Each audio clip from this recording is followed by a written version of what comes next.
அதிகமாக இந்திய மருத்துவமனை வரலாற்றில் வர இருக்கு. அது இந்த நிகழ்வுடைய முக்கியம். நாம் எல்லோரும் சாட்சியாக இருக்கிறோம். நாம் ஒரு வளர்ந்த நாடாக வர வேண்டும் என்றால் எல்லா மக்களுக்கும் பெட்டுகள் குறைவான விலையில அதுவும் அரசாங்கம் பொறுப்பெடுத்து நடத்த வேண்டிய கட்டாயமும் கடமையும் இந்த நேரத்தில் நமக்கு இருக்கு. அதனால இந்த மருத்துவமனையினுடைய எல்லா பங்குதாரர்கள், ஆரம்பித்தவர்கள், இந்த மருத்துவமனையிலே பணியாற்றக்கூடிய மருத்துவர்கள், செவிலியர்கள், நம்ம ஸ்டாஃப் என்று சொல்லக்கூடிய எல்லா முக்கியமான தூண்களுக்கு என்னுடைய நன்றிகள், இந்த வாழ்த்துக்களை, வணக்கங்களை தெரிவித்து, இன்னைக்கு உடுமலைப்பேட்டையில நிறைய இடத்துல ஒரு ஆத்திர அவசரம்னா கூட கோயம்புத்தூருக்கு வர வேண்டிய கட்டாயம் இருக்கு.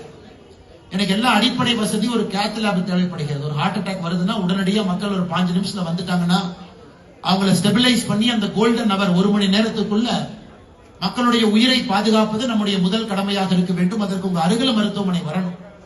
அதற்கும் இந்த மருத்துவமனை நிச்சயமாக ஒரு பெரிய பணியை செய்யும் என்கின்ற நம்பிக்கை எனக்கு இருக்கு. அதே நேரத்தில் அதிகப்படியாக பெட்டுகள் வர வர மருத்துவமனையில உங்களுக்கு வரக்கூடிய செலவுகளும் குறைய ஆரம்பிக்கும். 10 பெட்டுல 100 பேர் போறதுக்கும் 20 பெட்டுக்கு 100 பேர் போறதுக்கும் வித்தியாசம் இருக்கும். அதனால நிச்சயமாக மேல இருக்கிறவங்க எல்லாருமே அவர்கள் மருத்துவம் படித்து முடித்த பிறகு எல்லாமே ஒரு ஓத் எடுப்பாங்க, ஹிப்போக்ரட்ஸ் ஓத் எடுப்பாங்க.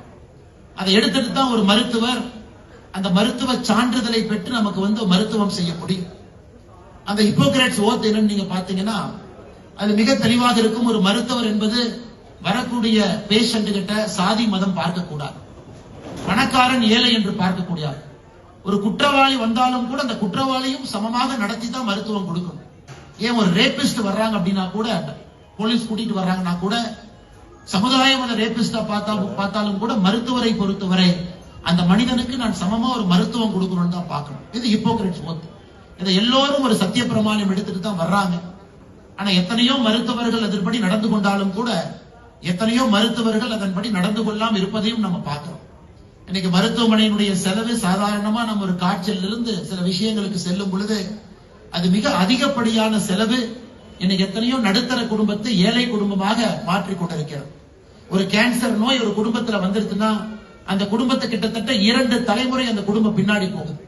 3 தலைமுறை கஷ்டப்பட்டு கூலி வேலை செய்தோ விவசாயம் செய்தோ கஷ்டப்பட்டு சம்பாதிச்ச காசெல்லாம் ஒரு கேன்சர் ட்ரீட்மெண்ட்டுக்கு 40 to 60 லட்சம் ரூபாய் ஒரு வருடத்திற்குள்ள செலவு செய்யும் பொழுது அந்த குடும்பம் கிட்டத்தட்ட 2 தலைமுறை பின்னாடி போகுது. அதையெல்லாம் நாம் பார்த்து கொண்டிருக்கின்றோம். அது நம்முடைய சமகாலத்தில் இதையெல்லாம் நாம் சரி செய்யும். தரமான மருத்துவ சிகிச்சை எல்லோருக்கும் எளிய முறையில ஒரு குடும்பத்திற்கு கேன்சர் என்கின்ற நோய் இன்னைக்கு எல்லா குடும்பத்திலும் ஏதோ இடத்துல வர ஆரம்பித்திருக்கிறது. அரசாங்கம் இன்னும் அந்த அளவுக்கு சிறப்பான திட்டங்களை கேன்சருக்கு கொண்டு வர முடியும். அதையும் கூட நாம் சரி செய்யணும் ஒரு சமுதாயமாக இணைந்து. அதனால் எனக்கு நிச்சயமாக நம்பிக்கை இருக்கிறது. எனக்கு விஜய் கண்ணா அவர்களை பல ஆண்டுகளாக தெரியும்.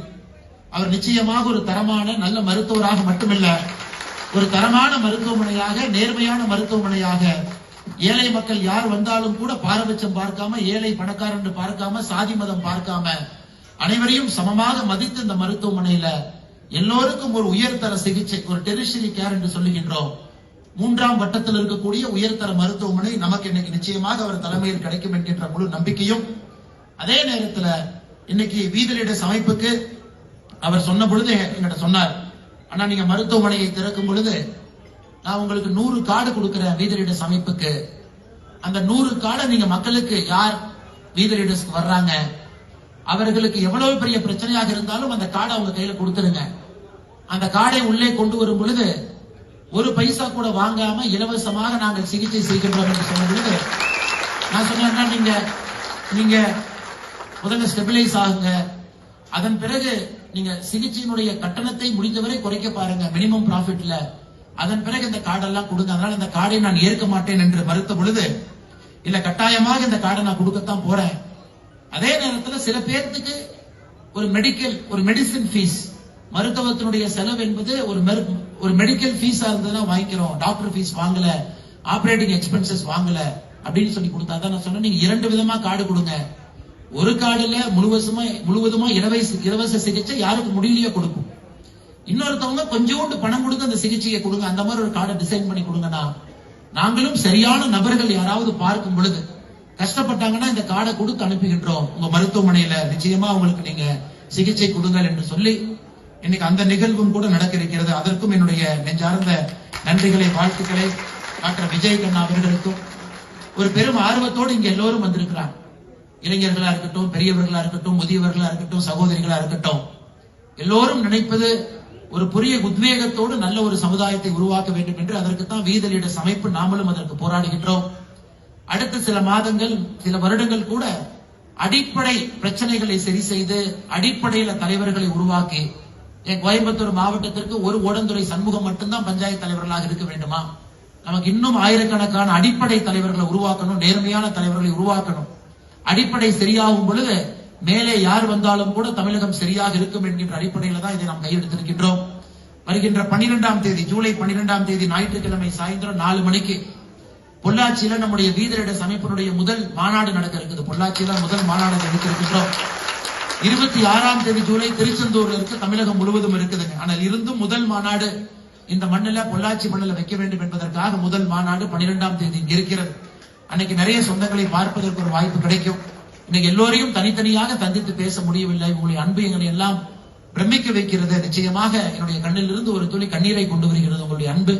நிச்சயமாக உங்களுடைய அன்புக்கு என்றும் பாத்திரமாக இருப்போம் என்று சொல்லி வந்திருக்கக்கூடிய எல்லோருக்கும், குறிப்பாக நம்முடைய பத்திரிகை நண்பர்களுக்கும், இந்தியன் மல்டி ஸ்பெஷாலிட்டி மருத்துவமனையை நான் திறந்து வைக்கல, நாம் எல்லோரும் திறந்து வைக்கின்றோம். நீங்க இங்க வர முடியாத காரணத்தினால ரிப்பனை மட்டும் நாங்க மேல வெட்டணும், எல்லோரும் சேர்ந்து திறந்து வைத்திருக்கின்றோம். உங்களுக்கு வாழ்த்துக்கள் சொல்லி என்னுடைய உரையை முடித்துக் கொள்கின்றேன். நன்றி, வணக்கம், ஜெய்ஹிந்த். 1 லட்சம் பெட்டில் அரசாங்கத்தின்